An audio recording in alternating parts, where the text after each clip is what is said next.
uh, what is the goal of human life?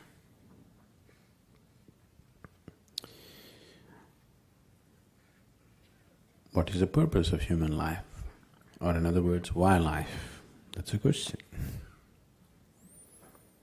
When it comes to life and existence, you never ask why. When it comes to fundamental existence, you never ask why. Because if you ask why, then I have to tell you a story.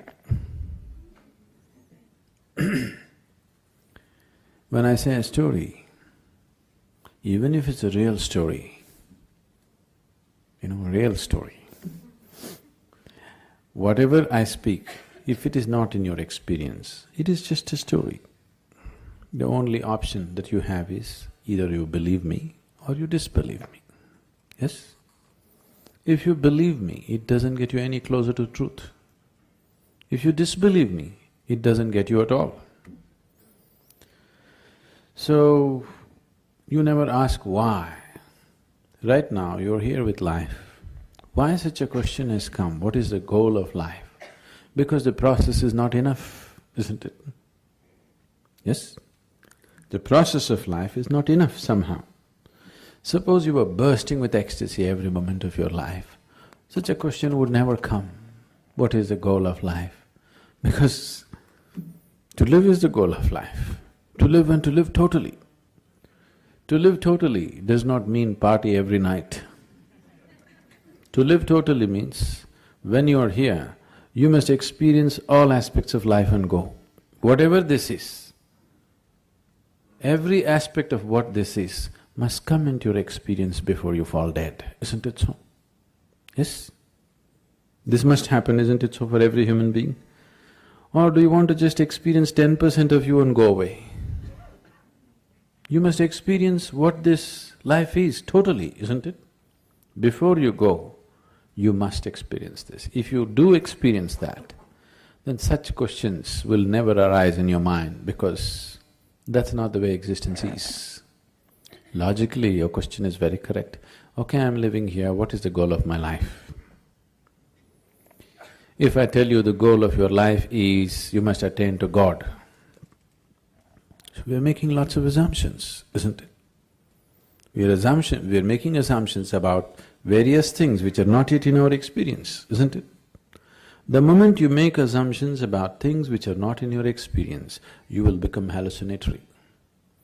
99% of the world's religion is hallucinatory, please see. Because you're assuming things that are not in your experience and working with that which you have assumed. The moment you give power to things that you have assumed, your mind will just fly off into all types of imagination and it'll be more real than real. So your imagination can be more real than real, isn't it so?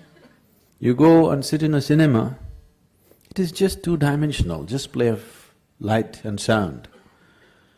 But its impact is much more than the life itself, isn't it so? Yes? You went and sat in IMAX theater? Its impact is bigger than life, isn't it? But is it bigger than life? Do you think so? Is it really bigger than life? Not at all. It is just that imagination has such power. Imagination, thought, emotion, all these things are a way to pave the way. Now I have a thought, I want to go to New York. This paves the way. Once I say, I want to go to New York, now, okay, how to go, shall I buy the ticket, shall I walk it, what shall I do, shall I drive? It's paving the way. But if I sit here and go on thinking New York, I'll never make it. Thought is not a reality that takes you there. It only paves the way, it makes you willing, that's all.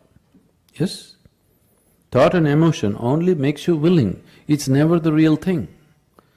But once you start giving too much significance to your thought and emotion, it starts seeming like as if it's the real thing.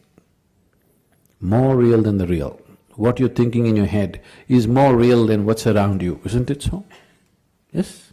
That's the whole problem with life right now, that your thought and emotion has become a bigger reality than reality itself. Now, this is like, if you go probably in the countryside, there'll be… what do you call them? We call them handpost. What do you call them here? You know?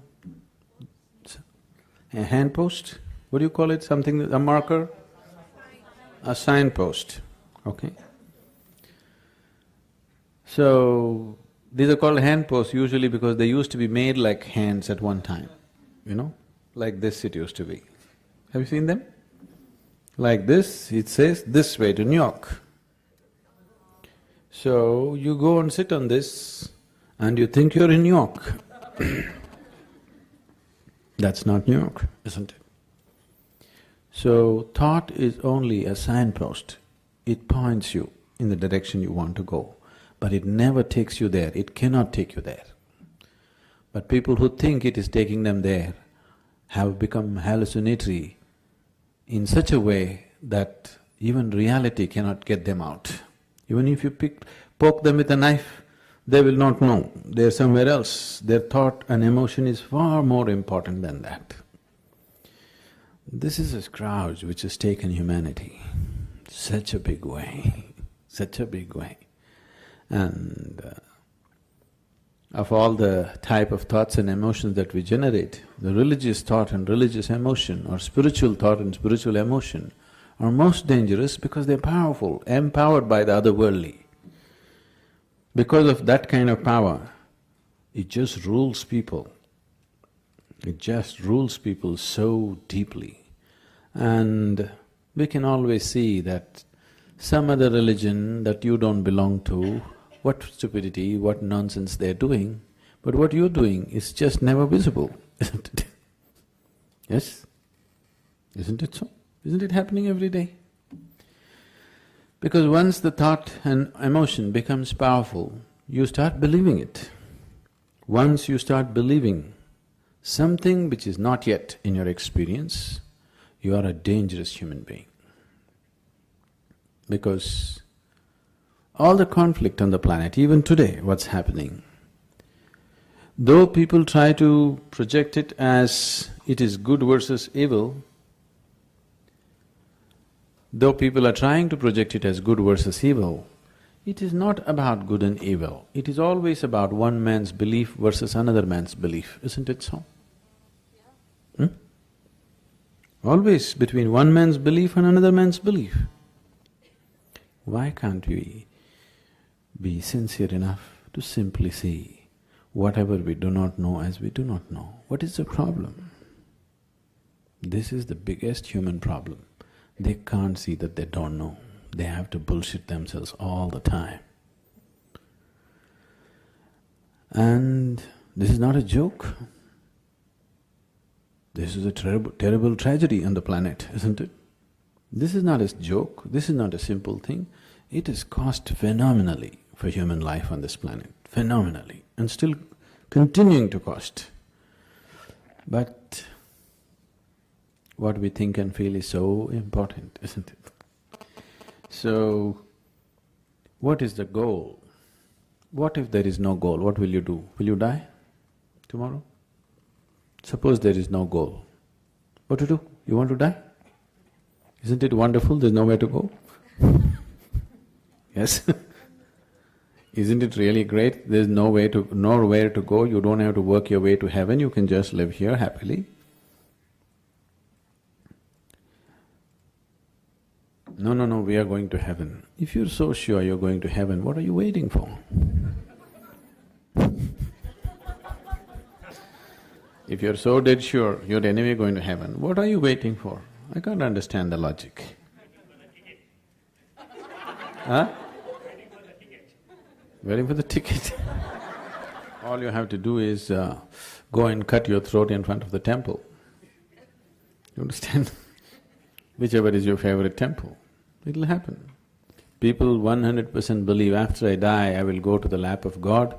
If you are going to the lap of God, you should not delay it. Really? Isn't it so? Such a sacred duty, can you delay it? You must go, today, not even tomorrow. No, you want to live long. So why are you postponing such a wonderful opportunity? That's because you're full of bull. You tell yourself things which are not yet a reality for you. I'm not questioning whether these things exist, not exist, but it's not yet a reality for you. If you talk about things which are not yet a reality for you, to put it very bluntly, it just amounts to lying. This lying has cost phenomenally for individual human beings and for the whole humanity in a big way.